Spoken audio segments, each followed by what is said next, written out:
السلام عليكم ورحمة الله وبركاته. نحمده ونستعينه ونعوذ بالله من شرور أنفسنا أما بعد. أعوذ بالله من الشيطان الرجيم. بسم الله الرحمن الرحيم. إن الصلاة تنهى عن الفحشاء والمنكر. صدق الله العظيم. আল্লাহ সুবহানাহু ওয়া তাআলার শুকরিয়া যে মহান রব্বুল আলামিন আমাদেরকে আল্লাহ সুবহানাহু ওয়া তাআলার কোরআন এবং আল্লাহ তাআলার সবচেয়ে পছন্দনীয় এবং কাছের এবং গুরুত্বপূর্ণ যে আমল নামাজ নিয়ে আমরা আলোচনা এবং নামাজ শিক্ষার জন্য আমরা একত্রিত হয়েছি। এই জন্য আল্লাহ তাআলার শুকরিয়া আদায় করি, আলহামদুলিল্লাহ। তো আমাদের আজকে আমরা অল্প অল্প করে অনেক এগিয়ে গেছি, আলহামদুলিল্লাহ। আল্লাহ তাআলা বরকত দিয়েছেন। আমরা আজকে দয়ামা সূরা আজকে পড়বো ইনশাআল্লাহ। তো দয়ামা সূরা এটা খুবই গুরুত্বপূর্ণ একটি দোয়া, যে দোয়া নামাজের মধ্যে আমরা পড়ি। আমরা জানি যে আল্লাহ সুবহানাহু ওয়া তাআলা নামাজের মধ্যে তিনি কি করেন, দোয়া কবুল করেন। নামাজের মধ্যে দোয়া কবুলের সর্বোত্তম সময়, যে বান্দা যখন নামাজে দাঁড়ায় এবং সিজদায় যায় তখন বান্দা আল্লাহ তাআলা সবচেয়ে কাছে থাকে। আর নামাজের মধ্যে দোয়া কবুলের সর্বোত্তম সময় হচ্ছে নামাজ। আল্লাহ তাআলার প্রিয় ইবাদতের মধ্যে যখন আমরা আল্লাহ তাআলার কাছে কিছু চাইবো তখন আল্লাহ তাআলা কি আমাদেরকে দিয়ে দিবেন ইনশাআল্লাহ। এই জন্য এই দয়ামা সূরা একটি গুরুত্বপূর্ণ দোয়া, যা নামাজের শেষ বৈঠকে তাশাহুদ এবং দুরূদ শরীফের পরে পড়া হয়। এটি কোরআন ও হাদিসে বর্ণিত একটি প্রমাণিত দোয়া।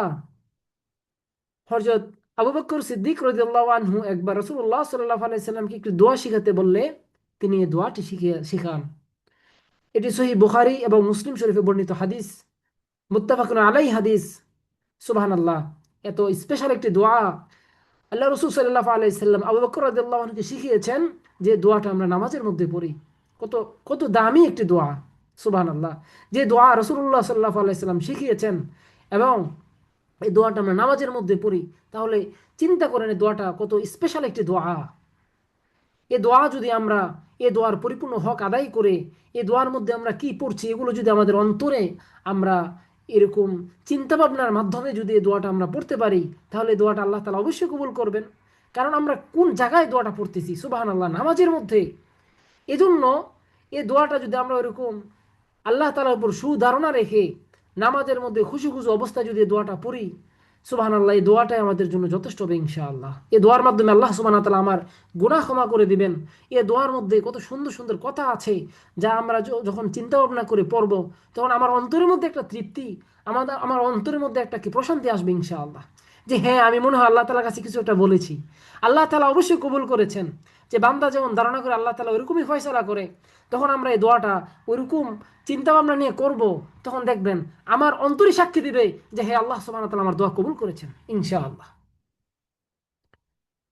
তো এই দোয়া মাসুরার উদ্দেশ্য আসলে আল্লাহ তাআলার কাছে সকল ধরনের ক্ষমা চাওয়া। এটা হচ্ছে একটা উদ্দেশ্য। নিজের দুর্বলতা অজ্ঞতা স্বীকার করে নেওয়া। আসলে নিজের দুর্বলতা স্বীকার করতে কে চায়? বান্দা যখন আল্লাহ সুবহানাহু ওয়া তাআলার সামনে দাঁড়িয়ে অনু এবং বিনয়ের সাথে যখন নিজের অজ্ঞতা এবং দুর্বলতা স্বীকার করবে, আল্লাহ সুবহানাহু ওয়া তাআলা তখন কি করবেন, তার বান্দাকে ক্ষমা করে দিবেন।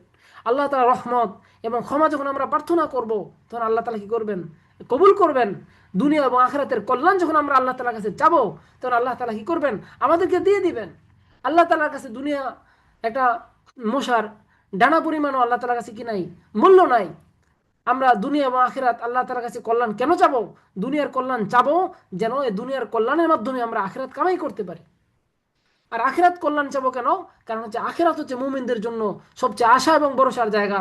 এটা হচ্ছে চিরস্থায়ী মুমিনদের একটা স্বপ্ন। এই জন্য আমরা দুনিয়া এবং আখিরাতের কল্যাণ আল্লাহর কাছে চাবো।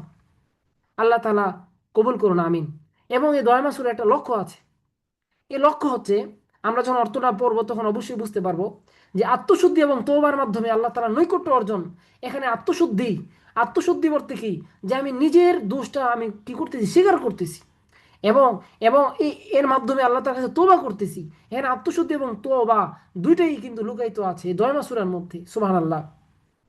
এবং নিজেকে ছোট মনে করা, নিজের পাপ স্বীকার করে আল্লাহ তাআলার কাছে ক্ষমা চাওয়া, এখানে কিন্তু একটা বিনয়, যে বান্দা কি করতেছে, আল্লাহ তাআলার সামনে বিনয় হচ্ছে। আল্লাহ তাআলা তো এটাই চান যে বান্দা আমার কি করবে, আমার প্রশংসা করবে, আমার তাসবিহ তাহলিল করবে, এবং বান্দা যদি গুনাহ করে সেটা সে স্বীকার করে বিনয়ের সাথে আমার কাছে ক্ষমা চাবে, আমি কি করবো, বান্দাকে ক্ষমা করে দেব। এজন্য এগুলো যখন আমরা বলবো নামাজের মধ্যে, তখন কিন্তু দেখবেন আপনার মনে একটা প্রশান্তি এবং আত্মিক একটা উন্নতি হবে ইনশাআল্লাহ। আত্মিক একটা উন্নত অবশ্যই হবে ইনশাআল্লাহ। তো এই দয় মাসুরার মধ্যে আসলে অনেক বিষয় আছে, আমরা এটার অর্থটা আগে জানি, তখন আমাদের মধ্যে পরিপূর্ণ বিষয়টা কি করবে আমরা বুঝতে পারবো ইনশাআল্লাহ। আল্লাহুম্মা ইন্নী যালামতু নাফসি যুলমান কাসীরা। দেখেন কত বড় একটা সফর। আমরা কই সূরা সানা থেকে শুরু করেছি, আউযু বিল্লাহ বিসমিল্লাহ, সূরা ফাতিহা, এবং সূরা মিলানোর পরে আমরা রুকু সেজদা দেওয়ার পর, তাশাহুদ পড়ার পর, দুরূদ পড়ার পর আমাদের সর্বশেষ মিশন এটা হচ্ছে কি, দয়ামা সূরা। এই দয়ামা সূরা সর্বশেষ মিশন, সর্বশেষ স্টেপ আমরা কি করতেছি, আদায় করতেছি। এখানে সর্বশেষ কি করতেছি, আমরা শুরু করেছি আল্লাহ তাআলার প্রশংসা দিয়ে, এবং শেষ করতেছি কি, আমরা আল্লাহ তাআলার কাছে নিজের বিনয়, নিজের ক্ষমা এবং নিজের দুস্তুটি স্বীকারের মাধ্যমে। দেখেন বান্দা কি বলতেছে, আল্লাহুম্মা ইন্নী যালামতু নাফসি। আল্লাহুম্মা, হে আল্লাহ। আল্লাহুম্মা শব্দটা কিন্তু এর আগে আসছে, ঠিক আছে। ইন্নী, ইন্নী মানে নিশ্চয় আমি, যালামতু জুলুম করেছি, নাফসি, নাফস মানে হচ্ছে আত্মা, নাফসি মানে আমার নিজের উপর। সুবহানাল্লাহ। বান্দা মানে আল্লাহ তাআলা প্রশংসা করছে, আল্লাহ তাআলার কাছে সবকিছু চাইছে, চাওয়ার পরে দুরূদ পড়ছে, সর্বশেষ আল্লাহ তাআলা কাছে বান্দা বলতেছে, হে আল্লাহ, আমি আমার নিজের উপর জুলুম করেছি। আমি আমার অতীতের জীবনের জন্য আমি কি করতেছি, আফসোস করতেছি। আমার জীবনে আমি অনেক জুলুম করেছি। আমি বুঝে না বুঝে নিজের নফসের খায়েশাত এবং শয়তানের ধোকায় পড়ে, নিজের যৌবনের তাড়নায় পড়ে আমি অনেক জুলুম করেছি আল্লাহ। হে আল্লাহ, আমি আমার নিজের উপর অনেক জুলুম করেছি। জুলমান কাসীরা। হ্যাঁ আল্লাহ, শুধু জুলুম না, অনেক জুলুম। এই জুলুমের ইতিহাস আপনি জানেন। আমি কয় তারিখে, কোন সময়ে, কোন অবস্থায়, কোন জায়গায়, কার সামনে, আল্লাহু আকবার, প্রত্যেকটা জিনিস আল্লাহ আপনার কাছে লিপিবদ্ধ করা আছে। আপনার ফেরেশতারা লিপিবদ্ধ করে রেখেছেন। কিরামান কাতিবিন, কিরামান কাতিবিন ফেরেশতা কি করতেছে, প্রত্যেকটা জিনিস লিপিবদ্ধ করে রেখেছেন। হে আল্লাহ, প্রত্যেকটা জিনিস লিপিবদ্ধ করা আছে। ওয়ালা ইয়াগফিরু যুনুবা। তারপরে বান্দা বলতেছে ওয়ালা, ওয়া অর্থ কি, এবং লা মানে না, ইয়াগফিরু ক্ষমা করে না, যুনুবা পাপ, ইল্লা আনতা আপনি ব্যতীত। সুবহানাল্লাহ। যে আপনি ব্যতীত আমার এত জুলুম, এত গুনাহ, এই গুনার এত ইতিহাস আপনি ছাড়া কেউ ক্ষমা করতে পারবে না। ফাগফিরুলি, ফা মানে অতঃপর বা সুতরাং, ইগফির আমাকে ক্ষমা করুন, আমরের সিগা, ইগফির আমাকে ক্ষমা করুন, ইগফির লি, লি মানে হচ্ছে আমাকে, ইয়াজের ই, ই অর্থ হচ্ছে মূলত আমাকে, ঠিক আছে, মানে আমাকে বোঝায় এখানে। ফাগফির লি, সুতরাং আমাকে ক্ষমা করুন। মাগফিরাতাম, মাগফিরাতুন, মাগফিরাহ মানে ক্ষমা, ক্ষমা করুন আমাকে কি, ক্ষমা, মাগফিরু, ফাগফির, মাগফিরাতান মানে ক্ষমা, মিন ইনদিকা, মিন মানে থেকে, ইনদিকা, ইনদিকা মানে কি, আপনার নিকট থেকে, ইনদা মানে হচ্ছে কাছে, কা মানে আপনার, আপনার কাছ থেকে, আপনার পক্ষ থেকে, ওয়ারহামনি, ওয়া মানে এবং, আরহামনি মানে রহম করুন আমাকে, ক্ষমা করুন এবং আপনার পক্ষ থেকে রহম করুন। ইন্নাকা আনতা, বান্দা কি করতেছে, বান্দা আবারও স্বীকার করতেছে, বান্দা আবারও কি করছে, সাক্ষী দিচ্ছে, ইন্নাকা আনতা নিশ্চয়ই, আনতা আপনি, গফুর রহিম, গফুর মানে ক্ষমাশীল, আর রহিম মানে দয়ালু। সুবহানাল্লাহ। দেখেন কত সুন্দর দোয়া, যে দোয়া রাসূলুল্লাহ সাল্লাল্লাহু আলাইহি সাল্লাম শিখিয়েছেন, আবু বকর রাদিয়াল্লাহু আনহুকে শিক্ষা দিয়েছেন, এবং এই দোয়াটা হচ্ছে সহিহ দোয়া। বুখারী এবং মুসলিম দুই কিতাবে এসেছে, মুত্তাফাকুন আলাইহি হাদিস। এই দোয়াটা স্বয়ং এমন একটা দোয়া, যে দোয়াটা পড়ার জন্য নামাজের মধ্যে সিলেক্ট হয়েছে। সুবহানাল্লাহ, আমরা নামাজের মধ্যে পড়তেছি এই দোয়াটা। সুবহানাল্লাহ। এবং এই দোয়ার মধ্যে কত সুন্দর একটা সামঞ্জস্যতা আছে। এই দোয়ার মধ্যে আপনার মানসিক একটা প্রশান্তি আছে। আপনি নিয়মিত যখন অর্থের দিক খেয়াল করে এবং চিন্তা ভাবনা করে এই দোয়াটা পড়বেন, দেখবেন আপনার মানসিক একটা প্রশান্তি পাবেন। আপনার মানসিক একটা স্থিরতা আসবে এই দোয়ার মাধ্যমে। কারণ এই দোয়াটা এত ব্যাপক একটা দোয়া। বান্দা তার জুলুম প্রত্যেকটা জিনিস স্বীকার করতেছে, আল্লাহ তাআলার কাছে ক্ষমা চাচ্ছে এবং বলতেছে, হে আল্লাহ, আপনি ছাড়া আমার এই গুনাহগুলো কেউ ক্ষমা করতে পারবে না। আপনি রহমান এবং রহিম, আপনি গফার, আপনি ক্ষমা করতে পারেন। বান্দা কি করতে স্বীকার করতেছে। কেউ যদি স্বীকার করে ফেলে, দুনিয়াতে দেখেন আপনি, মানুষ যতই গুনাহ করুক, যতই খারাপ কাজ করুক, যতই কারোর উপর জুলুম করুক, যদি সরাসরি তার কাছে ক্ষমা চায়, হ্যাঁ আমি অপরাধ করছি, মানুষ কিন্তু ক্ষমা করে দেয়। আর সে যে হাকামুল হাকিমিন, আল্লাহ সুবহানাহু ওয়া তাআলা 99 ভাগ রহমত যার কাছে আছে, সে আল্লাহ তাআলার সামনে নামাজের মধ্যে দাঁড়িয়ে বান্দা যখন বলে, হে আল্লাহ, আমি তো গুনাহ করেছি, আমি তো নিজের উপর জুলুম করেছি, আমি তো নিজের উপর অবিচার করেছি, হে আল্লাহ, আমাকে আপনি ক্ষমা করে দেন। হে আল্লাহ, আপনি ছাড়া আমাকে কেউ ক্ষমা করতে পারবে না।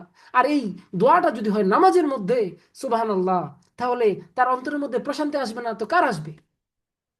এই জন্য এই দোয়ার মাধ্যমে আল্লাহ তাআলা মানুষের বান্দার অন্তরে কি হয়? প্রশান্তি দেন, প্রশান্তি। এবং এই দোয়ার মধ্যে একটা আত্মসমালোচনা আছে, যে নিজের ভুল সে কি করতে স্বীকার করতেছে। এই নিজের ভুল স্বীকারের মাধ্যমে কি সে কি করতেছে? নিজের আত্মসমালোচনা করতেছে।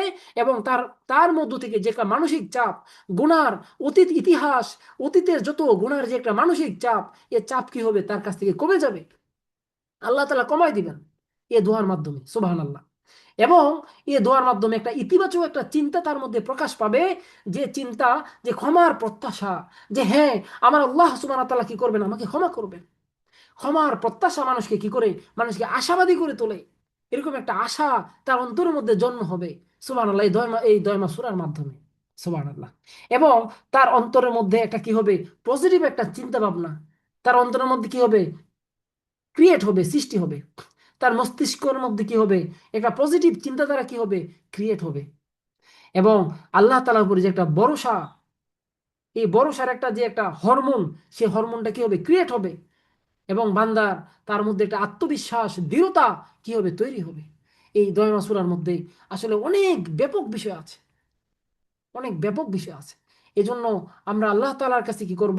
এই দয়মা সূরা যখন পড়ব, তখন আল্লাহ তাআলার কাছে নিজেকে সঁপে দিব। নিজের ভুল ত্রুটি কি করব? আমরা স্বীকার করব। এবং আল্লাহ তাআলাকে বলবো যে, আল্লাহ, আপনি ছাড়া আমাকে কেউ ক্ষমা করতে পারবে না, আপনি কি গফুরুর রহিম। এবং নিজেকে যখন পরিপূর্ণভাবে এরকমভাবে আল্লাহ তাআলার কাছে সঁপে দিব, তখন কি হবে? নিজের মধ্যে একটা আত্মবিশ্বাস তৈরি হবে। এবং আপনার ভবিষ্যতে আপনার নিজের মধ্যে একটা কি হবেন? দৃঢ়তা পাবেন। এবং নিজে দিনের প্রতি ইস্তেকামত থাকা কি হবে? আমাদের জন্য সহজ হবে। এবং আল্লাহ তাআলার উপর একটা সুধারণা আমাদের কি হবে? তৈরি হবে ইনশাআল্লাহ তাআলা। এই জন্য আমরা দয়মা সূরাটা অর্থর দিক খেয়াল করে আমরা কি করব? নামাজের মধ্যে পড়ার চেষ্টা করব ইনশাআল্লাহ। আমি দয়মা সূরাটা আরেকবার রিপিট দিচ্ছি। আল্লাহুম্মা ইন্নী যালামতু নাফসি, আল্লাহুম্মা, হে আল্লাহ, ইন্নী, নিশ্চয় আমি, যালামতু, জুলুম করেছি, নফসি, আমার নিজের উপর, জুলমান কাসীরা, জুলমান মানে জুলুম, কাসীরা, কাসীর মানে অনেক, অনেক জুলুম। ওয়ালা ইয়াগফিরু যুনুবা, ওয়ালা ইয়াগফিরু, কেউ ক্ষমা করে না, ও মানে এবং লা মানে না, ইয়াগফিরু, ক্ষমা করে না, যুনুবা, পাপ। যুনুবুন অর্থ হচ্ছে কি? পাপ। এগুলো কি মুখস্থ করতে হবে? এই শব্দগুলো বারবার আসবে কোরআনের মধ্যে। যুনুব, যুনুবুন অর্থ কি? পাপ। ইল্লা আনতা, আপনি ছাড়া, ইল্লা মানে ব্যতীত বা ছাড়া, আনতা মানে আপনি বা তুমি। আল্লাহ তাআলার ক্ষেত্রে কি হয়? এটা আপনি শব্দটি এখানে কি হবে? ব্যবহার হবে। আনতা মানে তুমি। ইল্লা আনতা, আপনি ছাড়া, আপনি ব্যতীত।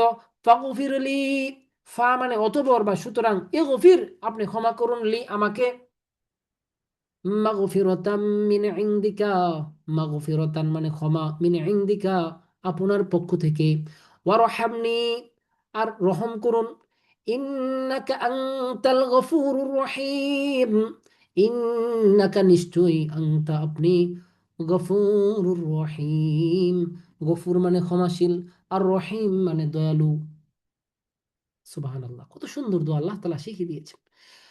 এজন্য আমরা যখন পরিপূর্ণ আত্মবিশ্বাস এবং আল্লাহ তাআলার উপর পরিপূর্ণ সুধারণা রেখে যখন আমরা আমাদের নামাজটা শুরু করব, এবং নামাজের যে সানা থেকে আমরা যে প্রেক্ষাপট নিয়ে আমরা কি করতেছি, আল্লাহ তাআলা প্রশংসার মাধ্যমে নামাজ শুরু করেছি, এবং প্রত্যেকটা স্টেপ বাই স্টেপ এরকম সময় নিয়ে যদি আমরা নামাজটা পড়তে পারি এবং নামাজটা যেভাবে শেষ হয়, তাহলে সত্যি আল্লাহ সুবহানাহু ওয়া তাআলা কোরআনে কি বলেছেন, সত্যিই বলেছেন, ইন্নাস সালাতা তানহা আনিল ফাহশাই ওয়াল মুনকার।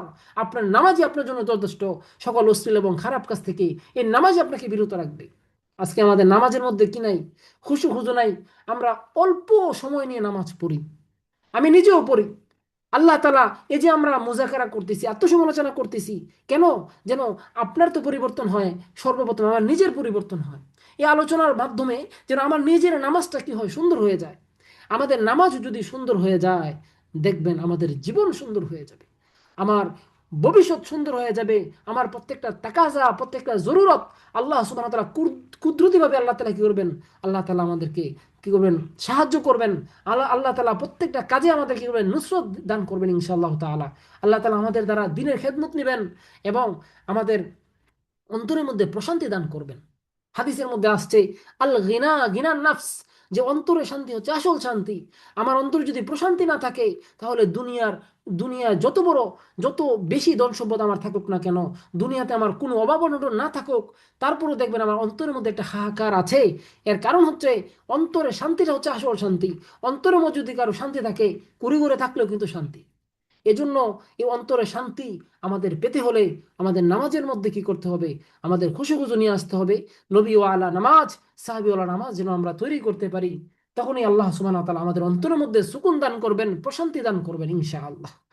এজন্য ইনশাআল্লাহ আমরা প্রত্যেকটা স্টেপ আমরা কি করব, অর্থর দিক খেয়াল করে আমরা পড়ার চেষ্টা করব ইনশাআল্লাহ। সামনে আমরা দোয়ায়ে কুনুতটা শেষ করব। দোয়ায়ে কুনুতটা অনেক বড়, এটা আমরা 2 দিনে শেষ করবো ইনশাআল্লাহ। এবং দোয়ায়ে কুনুতের মধ্যে অনেক সুন্দর সুন্দর কথা, আমাদের অনেক ডিপ বিষয় আল্লাহ তাআলা তুলে ধরেছেন। আসলে যখন আমরা পড়বো তখন বুঝতে পারবো আমরা আসলে নামাজের মধ্যে কত কিছু পড়েছি, কিন্তু আমরা নিজেরা জানি না। এরকম আমরা কি কখনো চিন্তা ভাবনা করি নাই। আল্লাহ তাআলা আমাদেরকে ইস্তেকামত থাকার তৌফিক দান করুন, আমরা যেন কন্টিনিউ করতে পারি। আজকে এতটুকু ইনশাআল্লাহ। আসসালামু আলাইকুম রহমতুল্লাহ বারকাতু। সুবহানাকাল্লাহুম্মা বিহামদিকা আশহাদু আল্লা ইলাহা ইল্লা আনতা আস্তাগফিরুকা ওয়া আতুবু ইলাইক।